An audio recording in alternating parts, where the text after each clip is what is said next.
Hello, and welcome to the Practice Marketing Podcast, highlighting successful strategies from North America's fastest growing clinics so you can learn from their wins and power your practice growth.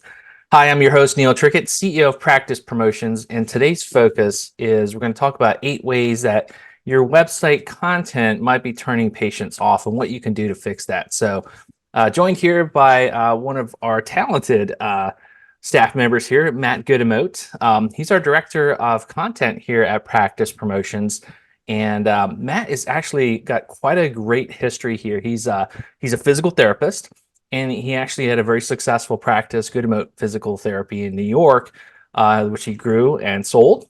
And now he's the director of our copywriting team here at Practice Promotions. So Matt's done a lot of different cool stuff here.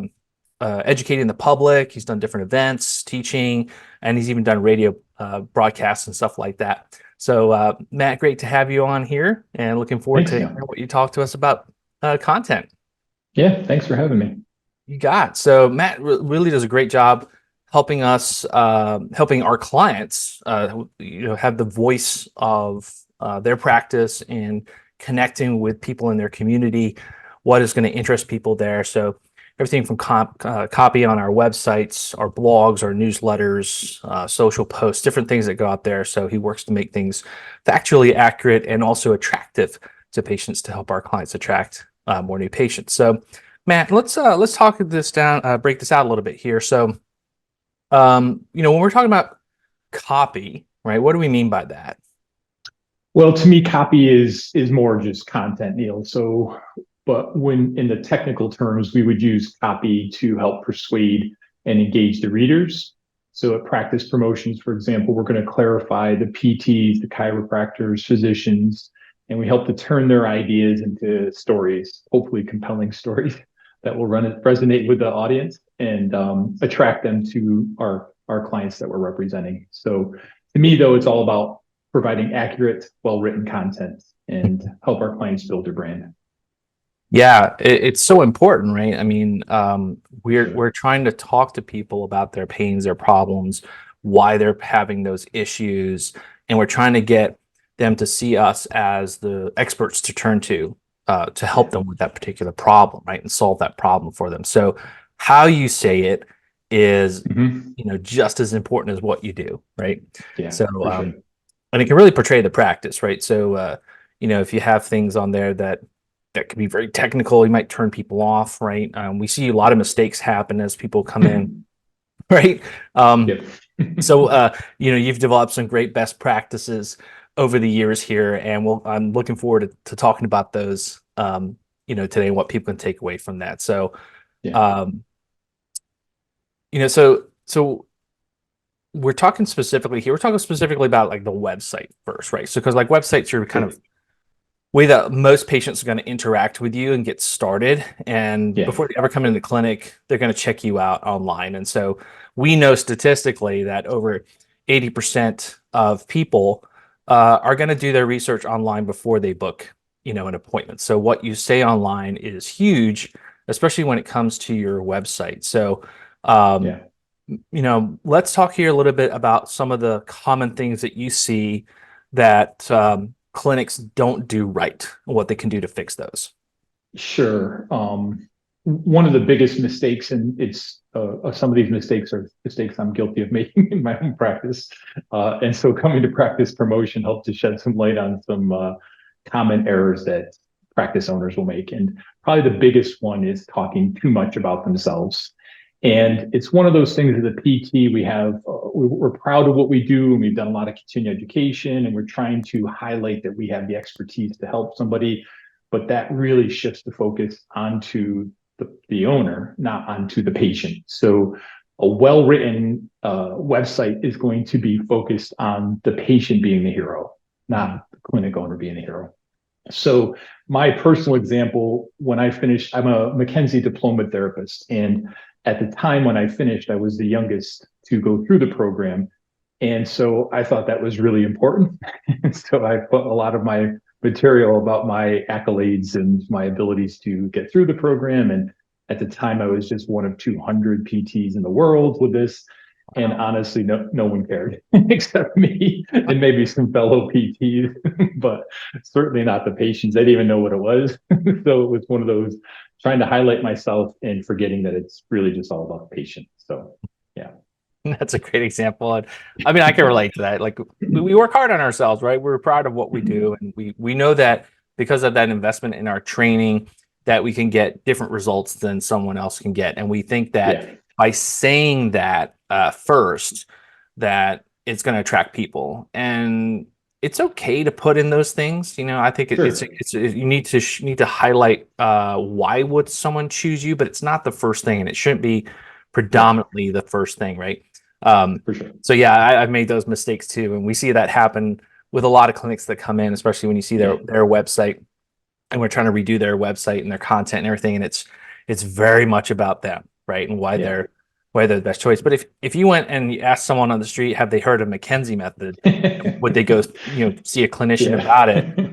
No one's going to know what that is, right? No, Yeah. for sure. So Yeah, it really should be about the patient and the services you're offering. And of course, you can have your credentials and things in your bio that should be included there, but it definitely shouldn't be the focus of a website.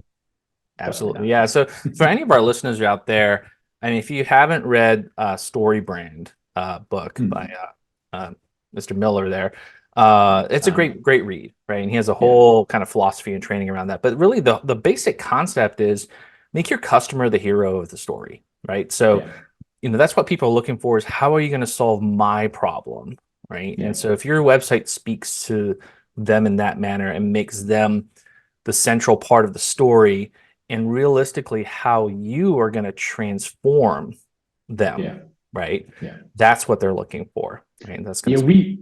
we talk about in our team about having them when someone's reading the content to feel like, oh, that's exactly what I'm going through. And so it really draws them in. So they want to look more to see what kind of services you're offering. And so we can address their specific needs and problems. Yeah, that's so true. I mean, if you write something that's talking about, hey, if you're suffering with back pain, do you find yourself, leaning on the shopping cart when you're going Yeah. around, or, is it hard for you to get out of bed in the morning? They're like, oh yeah, they know what I'm talking about, right? So it starts Yeah. to create Yeah. that instant bond, and you only have seconds, realistically, Seconds. right? You have Yeah. seconds Yeah. if that person's going to say, hey, you know what? Let me learn more about this group, or I'm going to click away, right? So Yeah. that's very critical. So let's talk about some other mistakes here that you've commonly seen people Sure. make. Yeah, so I think the next one would be just the terminology, and this is getting in where PTs are trying to explain something and they're overusing complicated words. Yeah. So something like proprioception. So without having an explanation as to what that is, most layperson is not going to know what it is. In fact, when I was talking to our writers on our team, they didn't know what proprioception was. So it's important just on our team. I had to go through a training to teach them about the different words we use in PT and how important it is to have just a brief explanation of what it means to put it into layman's terms. Right. So for Yeah. me, truthfully, I always imagined my mom, and I did this with my patients too. I took terms, I took explanations, and I would say it in a way that I knew if I said my mom would understand. And I say my mom, Neil, because my mom was famous or notorious for, she hurt her shoulder. This was when I was first a PT, and she called and asked questions, and I gave her lots of information. She did exactly zero of what I asked her to do, but she went to a PT locally and they told her almost word for word what I said, but they actually took the time to explain it to her and show her Yeah. the process. And of course, she did it and her shoulder's fine. Yeah. So, Yeah. yeah, That's a great example.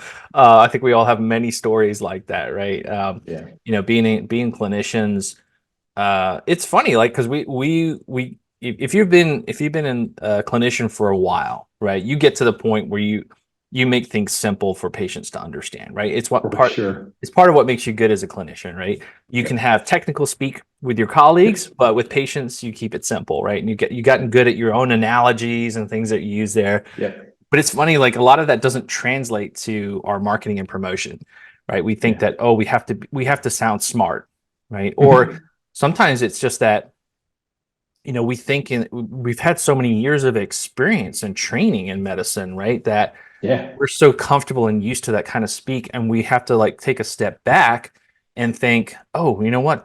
That person may not understand what I'm talking about with that, Yeah. right? So Yeah. yeah, that's a great example. So yeah, keeping things simple. Don't use complicated terminology. You think it might make you sound more professional and medical to people online, but Yeah. yeah, the thing that I read somewhere is that most people read it like a fifth grade reading level. Yeah. Yeah. So if you think For about sure. talking to a fifth grader, right, that's the Yep. way that you should be writing, a Yeah. part of your copy. Yeah. I agree. What are some of the other things that you see as far as mistakes? Um, well, I would say one of the most common things. So when I get content from a PT, we have some of our clients will ask us to rewrite their newsletters or edit their work, and the number of typos, oh my lord, there's just a ton of them. So forgetting commas, putting them in the wrong place, sentence fragments, run-on sentences, very Mm, common. So these are the type of things. We're PTs, and often PTs, they're good at explaining things, but putting it down on a piece of paper, not so much. Or we're so used to with our documentation of just using abbreviations or short terms, it's just not coming across the newsletter the way it should. So yeah. yeah, so typos, right? So I mean, hey, Yeah, we didn't go to school to be grammar specialists, right? English for teachers. sure. We went to Right. PT school, medical So, school, right? So Neil, when I started here, I took my old content, some of the articles. So I had written for newspapers. I don't even know how I started doing it. I started writing for newspapers like 20 newspapers. That's how old it is. So 20 years ago, I yeah, started writing for newspapers. And so I took some of those articles and of course, nowadays there's all this technology. So Grammarly is one thing that I do use. And when I put my articles in there, it was embarrassing how bad it was. So, and these are articles that got published yeah, and people had commented on, but yeah, I'm yeah. definitely was guilty of it as well. But fortunately, on our team, we also have professional writers. So one of our writers actually taught writing and is very good at editing. So I send my content through her just to make sure that there's no errors going on there. Yeah. So it's what you're saying, how you're saying it, right? And Yeah. good good grammar and the way that you say things resonates with people, right? And keeps their interest and keeps them moving forward. And honestly, if you want more new patients in the door, you have to get people to want to read your stuff. And it Yeah. has to be, speak to them. It has to, look good, Yeah. sound good. So Yeah. there is those technical aspects. And, I definitely have my stories of when I had my clinic and I used to write our own patient newsletters, tips and articles and things like that. There's always that patient out there that was a former Yeah. English teacher, and they're like coming in, they're like, well, you had some Yeah. typos here. And, Yeah. I was like, oh, Yeah. So I had put one of my articles up on the like a bulletin board, but it was accessible. And I came in one day and there's all these little red lines going through. So one of my patients had edited it after it'd been published. yeah, So that's funny. yeah. So there's definitely powerful tools out there for you to use Sure. when you're, putting together content for your clinic. And you should definitely be using at a minimum Grammarly, right? Grammarly Yeah, is it's for yeah, sure. it kind of integrates with Google, Docs Yeah. and other things like Word and things like that. So Yeah. yeah, at a minimum, using something like that can really help your copy sound better, right? Sure. From a grammatical standpoint. 100%. Yeah. 100%. Yep. Yeah, and so again, what as we start to come into this new world here of AI, right? And we see just an Yeah. explosion in AI tools, and everybody's trying to use AI and all this kind of stuff that's going on. And we think it's going to fix everything. What are some of the Yeah. mistakes that you're seeing here with AI? Do you want more freedom in your clinic?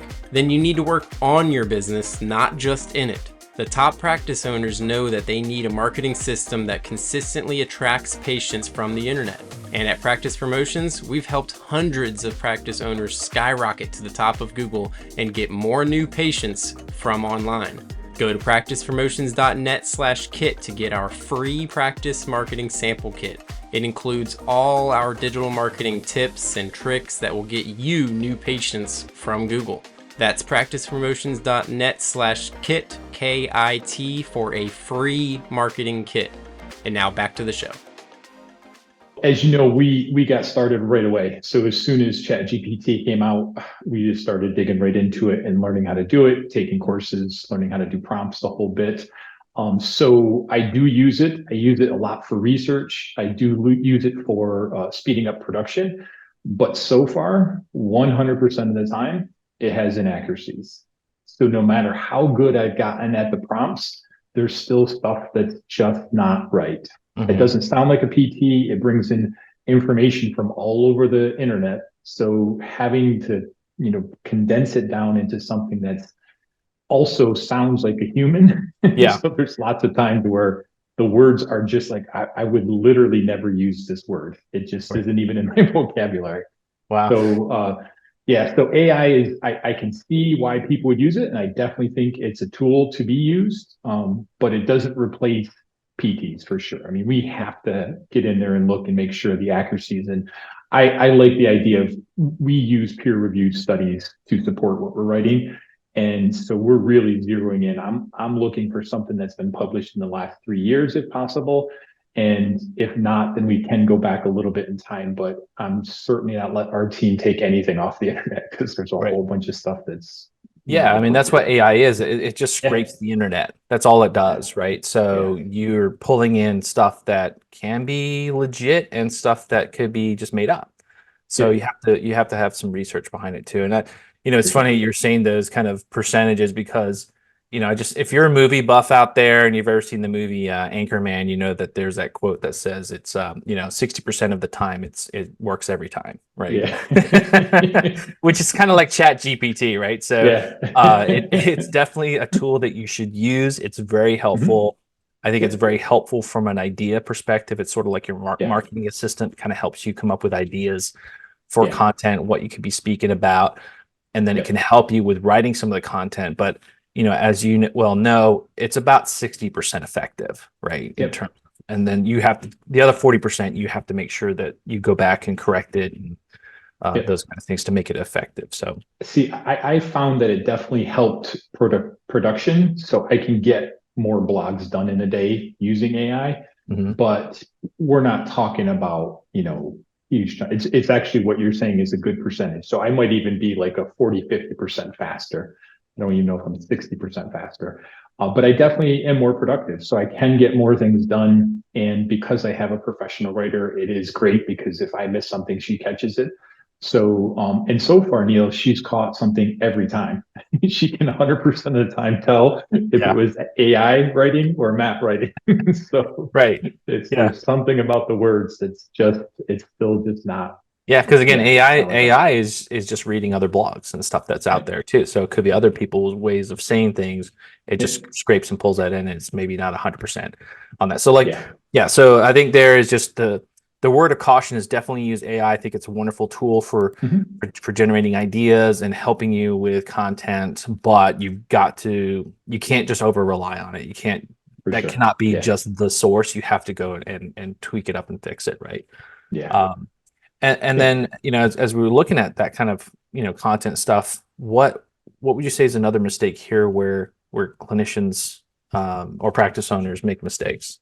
Yeah, so I think this is I can tell a quick story about this too, but I think one of the big things is it's too dry, it's too technical or too informative even. So there's a very important part of having information because we're wanting to share stuff about PT.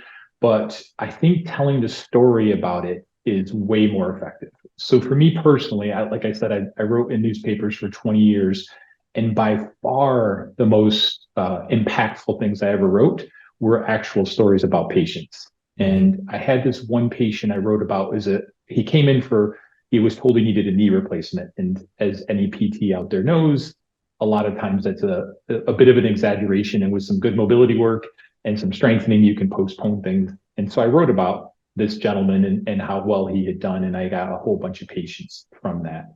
And I also wrote one time, Neil, this was literally 20 years ago when I first started, and I wrote about fibromyalgia. And it was in a newspaper, so it eventually went online. And I got an email from someone in South Africa who was asking me about questions about uh, having to do with fibromyalgia. So telling the stories of patients, telling the stories of how people are responding, telling people there's hope out there, and we're going to listen, we're going to help, we're going to do everything we can to make sure you get the results you want. Those type of stories are really, really impactful. And Yeah. I found in the other end of the spectrum, when I just wrote about information, trying to explain what something was, I very, very rarely got any positive feedback from it. So I was really heavy on patient stories when I was working outside, and then of course when I started here, as you know, we've definitely implemented that into our blogs, into our newsletters, and we just have these a couple PTs just in the last few weeks who've commented to our team about how much they like the content because it sounds like them, and it's telling stories that are familiar to PTs, which of course is hopefully helpful. Yeah, I love that. I love that. Yeah. So bottom line here is no one wants to read boring stuff from your clinic, right? So if you're Correct. trying to market your practice well, don't write boring stuff. And Yeah. stories are what is ingrained in our DNA, right? We grew 100%. up around the campfire caveman times telling stories, right? So it's still true today. And we can just see, you just go on, Instagram or Facebook, any of these kind of places, and everything's stories usually, right? Yeah. Some kind of short Yeah. story or something that's going on that's going to grab your attention, and that's what hooks you and wants you to read along. So having that combination of making things about a story, be informative, and bring the information into it, but telling in a story like fashion is what gets people to really stay and read it, right? Because that's you can write stuff all day long for your website, for your blogs, for your newsletters, brochures, whatever you're putting out there, right, to get people to want to come to you. But in my mind, it's all about maximum eyeball time.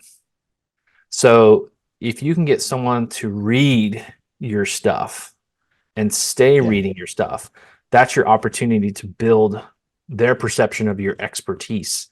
And that's what they're going to start to connect with. And that's what's going to make them want to start reaching out to say, hey, well, maybe I should come in for an appointment, right?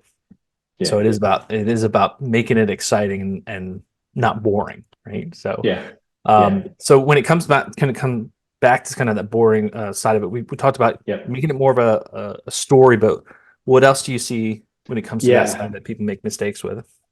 I was just going to step right into that because the longer it is, the less likely someone's actually going to keep reading it. So there's going to be a little bit of space here or there, one way or another, to get if it's really compelling content. But I was just thinking as you were talking about, I have when I was writing in the newspaper, I would write the whole page because I didn't want anybody else with their advertisements on the page. So I just kept writing. And my middle brother would look at the newspaper and he'd look at it, he's like, this is just too much. I'm not going to read it. Just tell me what it said. I don't have time to read all this. So, but as I've been working here, I can see the value of, the having enough content there, for SEO purposes and making sure we're getting all the things we want to help our clients move up on the Google rankings and stuff. But the bottom line is if it's too much content, it's too wordy, it doesn't have, breakups with bullet points. It doesn't have clear headings and subheadings and things like that. People aren't going to make their way through it. It would be really unusual for someone to make their way through it because it's just too much. And so we work on making it digestible for people. And so they really want to engage with it.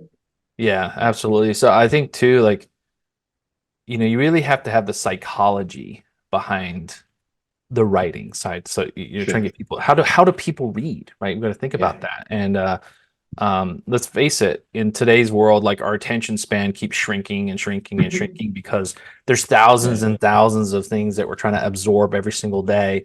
So our attention span has gone down to seconds, right? Back, it's not like, your parents when they would pull up the newspaper in the morning and sit there for an hour reading the newspaper. Like those days are never coming back, right? So we have to adapt to that.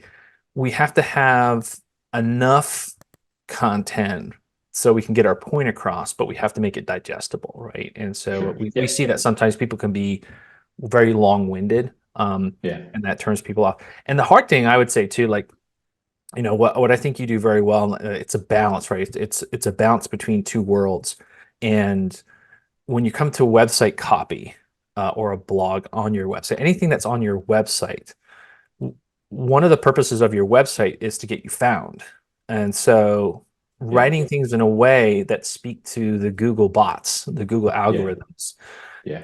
that's a technical skill, right? And then the other side of it is you're writing to the humans that are reading it. So Yeah. it's a balance between those two worlds. And then, when it comes to the Google bot side of it, we've got to have the right keywords in the heading, and we've got to have the right length, and we've got to have enough Yeah. times of repetition of those keywords in those particular Yeah. pages. And I think one thing that people can maybe take away from this is that on your website, you really need to speak to those particular problems that you're going to help people with. So common things like back pains and knees and shoulders, sports, whatever you're, focusing on in your clinic.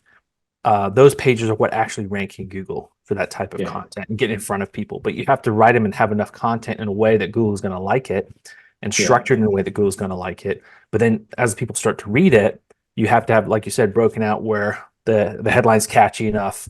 Yeah. Most people, what the way it works is that psychology wise, you first skim through something. So you look for relevant information. Is this worth my time to read? So you look at the headline. Yeah. If that's catchy enough and good enough to read, you start to look at the subheaders, right? Yeah. You look at like bullet points, full quotes, things like that. Yeah. And then you come back to start reading the first sentence Yeah. of that paragraph. So there's like a formula basically of how people, psychologically go through reading, and you have to Yeah. have your copy structured in that way that's going to maximize the skim time, Yeah. which is then going to get people to engage. Yeah. Yep. We're very fortunate to have the team that we have. So a lot of the keywords and things we need are delivered for us. Yeah. I also thought of something that one of the things I notice, again, when we're doing some editing for people, is they'll explain something in one paragraph and they'll go on to something, and then they go back to the same thing and re-explain it. So they said it once really clearly, and they don't need the next paragraph. It's enough. It's clear and concise. It's well said and easy to understand. And just, it's almost like a fear of, I got to say this, again, in a different way. Nope. If it was clear, you're good. Enough. Yeah. Move on. Yeah. That's a good point. I think I'm guilty of that from even like the way that I speak, right? I try to explain things a lot, right? So Yeah. I can see how that would come across in the writing part of it. So, we're getting through 8 different mistakes here. So what's the other mistake here that you see practice owners make? Just the accuracy of the information. So again, we do all the research behind the scenes. So we have time. Also, a lot of PTs don't have time to verify their sources. So we do, that's part of the job. So we go on to the research studies and have it match with the content that we're writing. But there's other things too. So there's been a couple cases here. We had a potential client that I was in on a call, the kickoff call or the introductory call. And he had a unique technique to treat scoliosis. And he was really adamant about a cure for scoliosis. And the more I questioned him about the cure, the more it became clear that there wasn't anything different that he was doing. It was the same thing every PT does, but also just saying there's a cure. We can't say that. Right. That's not true. That's not accurate. And it would get dinged, and it would be a problem for us to not, provide the right accurate information. So that's part of our job here. But if you're out there on your own, it's making sure you're not touting some technique, naming a technique after yourself. I've also met PTs who've called a technique after themselves. And when you dig in, you're like, I don't know. Yeah. It sounds familiar. But so the gist there is you have to be careful what you put out too, right? You have to be sensible about what you put out there too, because what you put online can be used against you at a court of law, right? So you want to make sure that it's accurate, that, like you said, that it's researched enough, that you're not making outrageous claims. You might get absolutely fantastic results in the clinic, and you can say you get really good results in the clinic, but you have to, like, using words like cure, those kind of Yeah. things, you have to be very careful Very careful. saying those Yeah. kind of things, right? Because it can get taken the wrong way. And again, Yeah. it's your butt on the line from whatever you're putting out there. Yeah. Yeah, good I point. think the last one, Neil, would be that number 8 would be more for the physician verticals as opposed to PTs. It has to be approved by the FDA. So the big one we're encountering right now is just with stem cells. It's not approved by the FDA. So putting it on there would be a negative ding to people's Google search. So you can talk about stem cells and describe what a stem cell is, but the stem cell therapy part, that's where you have to be very careful on how you word things, because it can absolutely be a negative impact on your website. So. Great point. Great point. Yeah, and we see, what we've just seen over the years is that there is a more of a healthcare integration between different disciplines. So, you might have we see more and more of this. I think it's a really good thing is that, a PT clinic will bring in a chiropractor, they'll bring in a different kind of medical procedure or source. So they might have even some kind of IV treatments or things that they might be doing in conjunction nutritions and all kinds of things like that. But like you said, yeah, I think especially if you start to bring in medical treatments right into what you're doing, and we have some clients that do bring in like different types of hyaluronic injections and things like that in conjunction with their PT treatments for knees and all kinds of really cool stuff that's getting great results for patients. But like you said, there's different things that you're thinking about as you write, and that's why you've kind of helped us understand the complexity of the content out there. But one is really the accuracy and what you're saying, and are you not getting yourself into legal trouble, working within the laws and the frameworks that we have to work with. Thank you for bringing that up, because that there's more of that happening out there, and you have to make sure that what you're saying is not putting you in trouble. I just thought of another example too. There's sometimes where we have a couple clients that have personal training and physical therapy. And there is a delicate balance there, because it's post PT that they can do personal training, but we can't say that they're doing therapy. So a personal trainer is not doing therapy, and a massage therapist is not doing physical therapy. Those little simple things, if you look at some websites, they're adding that little extra part to it. And I don't let that pass. That's a big no in my. And partly because I'm trying to help the client, and I don't want them to get, like you said, in trouble if it's on your website saying something like that. They're the ones that are going to get dinged, and I'm just trying to give them. And I think for many practice owners too, it's not a malicious thing. It's not something intentful that they're doing. It's just something like, hey, you're putting out there, or even your marketing director's writing that for you, or maybe even using an outside copywriting agency or something to kind of help you here and there. They may not know the kind of nuances of those little legalities, but it could set you up for issues in the future, which you don't want, right? Yeah, absolutely. And so just kind of some last minute thoughts here, and maybe some tips here. If you're from your world, Matt, if you're a clinic owner, what would you say are some like good kind of website headers or titles, things that people would get catched on? This would be a case, Neil, that I think AI is a great thing to use. I think this is one of those examples where you can get a whole bunch of really good headers. You still have to do some checking to make sure and verify it is what you're trying to say, but that's a space where I would use ChatGPT, for example. I would write content, and then I would just feed it into this and prompt, give me a good heading for this using best SEO practices or something along those lines, and it will get me something. So, but it's, common ones would be like, get your life back. If you're having back pain, the how to help your back feel better with physical therapy. Those are, some real easy, basic lines and stuff. And then we also have to have the subheaders, like you mentioned. So those are things that are going to be important. And honestly, I use a lot of the ChatGPT for those subheaders as well. So there's times where the subheading will take 4 or 5 rewrites because it's not good the first round with ChatGPT. But I've learned to say, give me 5 or 10 headings or subheadings, and then honestly, what I often do is I'll take, the opening for one and take another one and mix them together and things like that. So I combine it that way. That's such a good point. And we've seen so many clinics come in with their current website, right? That that first thing that you see on their homepage, the big title at the top, it's all about them, right? It's like, Yeah. hey, best physical therapy in my town, right? And you're Yeah. like, oh, because you're not Yeah. speaking to the patient at all. And again, you have seconds. You have seconds when someone lands on your page. So Yeah. anything you can talk about the transformation that someone will have by coming to your clinic in simple words, again, like, get your Yeah. life back or get back to the activities that you love. Like Yeah. that kind of language really starts to connect with people and hook people in, and then Yeah. they start to read the rest of your stuff, right? One of the So taglines I used, Neil, was "We help you feel good again," and this was after doing StoryBrand. So I had read the book, and so I yeah, kept working on trying to get the right terminology. So that love was my own personal, yeah. it.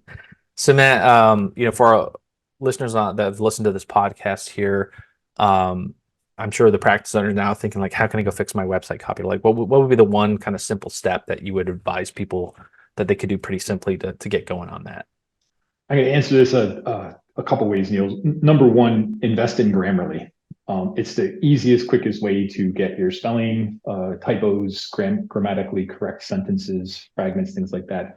But if you're not using Grammarly, just remember that the content needs to be clear, concise, and it's all about everyday language. Excuse me, easy to understand everyday language, like you said, the fifth grade reading level. And it's about how you're helping the patient. The patient is the hero of the story. It's what can you do? What can our clinic do to help the patient? That should be the theme throughout. Love it. Love it. Matt, thank you so much for all your wisdom here today. We got a lot of great tips for our audience. So get working on your own promotional marketing content here. Lots of great advice. Take Matt's tips and advice there as you start to write your content. And Matt, thank you so much for being on the podcast with us today. Thanks for having me. All right. Thank you. Appreciate it. Yeah. So everybody out there, just wishing you much success in your business as you grow it. Thank you for listening to the Practice Marketing Podcast. Don't forget to get your free practice marketing sample kit at practicepromotions.net/kit. Start 2024 off the right way by building marketing systems that automatically attract new patients from online. That's practicepromotions.net/kit.